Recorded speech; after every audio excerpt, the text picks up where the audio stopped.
नमस्कार। मैं विशाल चौरसिया आज वाराणसी के सतुआ बाबा आश्रम जो मणिकर्णिका घाट वाराणसी पर है, जहाँ विद्यार्थी छात्र यानी बटुक लोग शिक्षा ग्रहण करते हैं। शिक्षा के साथ साथ इंसान को संस्कार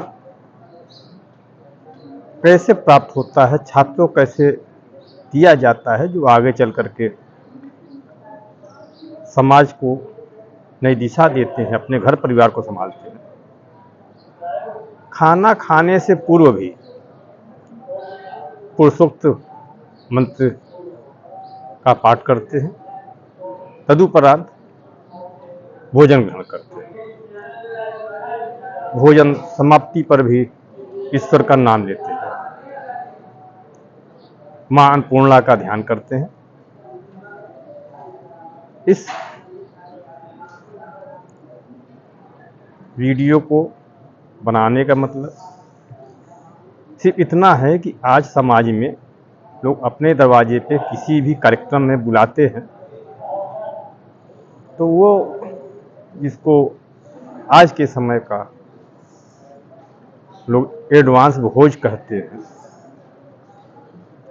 buffet system, buffer system, buffet system, या ये कहिए कि कहीं न कहीं इस ढंग का स्थिति उत्पन्न हो जाता है कि जैसे चार कुत्ते आपस में खाने के लिए लड़ रहे हों, कुत्ता भोज की स्थिति उत्पन्न हो जाती है। आपके यहाँ कोई आता है तो आप उसको, पहले कहा जाता था कि मेहमान भगवान स्वरूप होता है, ईश्वर का रूप होता है, वो आपके यहाँ भोजन के लिए आया है, आपने बुलाया है तो उसको ससम्मान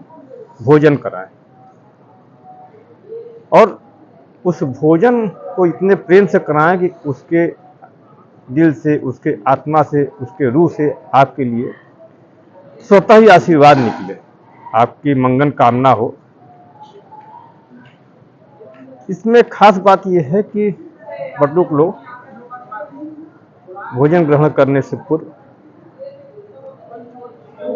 अन्नदाता को भी याद करते हैं, उनका भी जयकारा लगाते हैं, क्योंकि अन्न के बिना, भोजन के बिना जीवन ही संभव नहीं है। तो जो उत्पन्न कर रहा है, जिसके मार्फत से आपको भोजन मिल रहा है, जो आपके गुरु हैं, उन सबको याद करते हैं, प्रणाम करते हैं, धन्यवाद देते हैं। लेकिन हमारा समाज खुद उस दलदल में जा रहा है जिसमें किसी दूसरे का कोई दोष नहीं है। आप पाश्चात्य संस्कृति, पाश्चात्य सभ्यता की बातें करके, उनकी बुराई करके तो खुद उस दलदल में समा रहे हैं, अपने आने वाली पीढ़ी को भी उसमें ढकेल रहे हैं और आप दोष दूसरे का दे रहे हैं ना। आज इंग्लैंड के कोई महारानी आपसे ये कहने आ रही है कि तुम हमारे गुलाम हो, तुम खड़े होकर खाना खाओ, अपने मेहमानों को जानवर समझो, जानवर जैसा भोज की व्यवस्था करो, तो कम से कम अपना दोष भी देखिए कि आपका दोष क्या है, और संस्कार भी देखिए। और इन सब जैसे विद्यालयों में तो कुछ संस्कार दिया जा रहा है, पूरी कोशिश हो रही है कि संस्कार दिया जाए, लेकिन जिसको आप लोग अच्छी चीज व्यवस्था कर रहे हैं, अच्छी शिक्षा कर रहे हैं, अंग्रेजी की बात कर रहे हैं, या वहाँ का भी माहौल देखिए, क्योंकि जिम्मेदारी गुरु से ज़्यादा उनके अभिभावक की, माँ बाप की है कि वो अपने बच्चों को किस जगह शिक्षा देने के लिए भेज रहे हैं, कैसी शिक्षा उनको मिल रही है। आपको हो सकता है कुछ लोगों को मेरी बात बुरी भी लगे, या ये मैं कहूँ कि ज़्यादातर लोगों को मेरी बात बुरी लगेगी, इसकी मुझे पूरी संभावना बनी है। लेकिन मेरा जो अपना काम है, पत्रकार होने के नाते भी समाज का नागरिक होने के नाते भी, और जिस सनातन धर्म से हम गर्व करते हैं, उस सनातन धर्म की बात करते हैं, उसमें भोजन करने का तरीका, भोजन कराने वालों को धन्यवाद, भोजन उत्पन्न करने वालों को धन्यवाद, उन सब का स्मरण, ये सब खास बातें होती हैं जिससे उनको संस्कार मिलता है, भोजन की महत्ता समझ में आती, भोजन कराने का तरीका भी समझ में आता है। आगे आपकी मर्जी है कि आप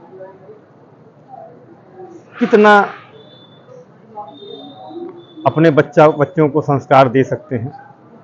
कितना खुद में पहले सुधार ला सकते हैं। आप अपने किसी भी शादी हुआ, किसी समारोह में कैसे लोगों को भोजन कराते हैं, ये आपको सोचना है।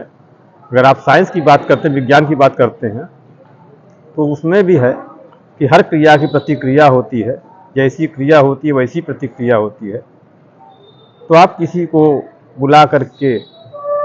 खड़े करा करके सामान रख दिए हैं, अपना लूटो खाओ, जैसे मिले जितना मतलब लूट लो, ना मिले तो भूखे चले जाओ। किसी का हाथ पर गड़बड़ है, वो लाइन लगा के ले नहीं पा रहा, धक्का मुक्की कर नहीं पा रहा है, तो कहीं ना कहीं उसकी भी बद्दुआ भी निकलेगी, तो आपको ही लगेगी, आपके परिवार को लगेगी। तो ये भी आपको सोचना है कि विज्ञान की बातें तो बहुत करते हैं, लेकिन आप स्वयं क्या कर रहे हैं, स्वयं किस संस्कार की बात कर रहे हैं, स्वयं कौन सा संस्कार अपना रहे हैं, ये आपको सोचना है। अगर मेरे इस प्रयास से एक व्यक्ति को भी कुछ बातें समझ में आए और अपने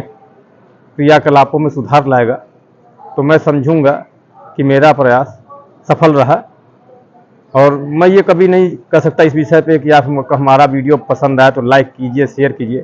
क्योंकि ये बातें सबको अच्छी नहीं तो बहुत बुरी लगती हैं। तो कहेंगे कि कौन पागल आ गया है और ये सब बात आज के ज़माने की कर रहा है। तो आपकी मर्जी है, आपका परिवार है, आपका समाज है, आपको सोचना है। आप सभी लोगों को नमस्कार।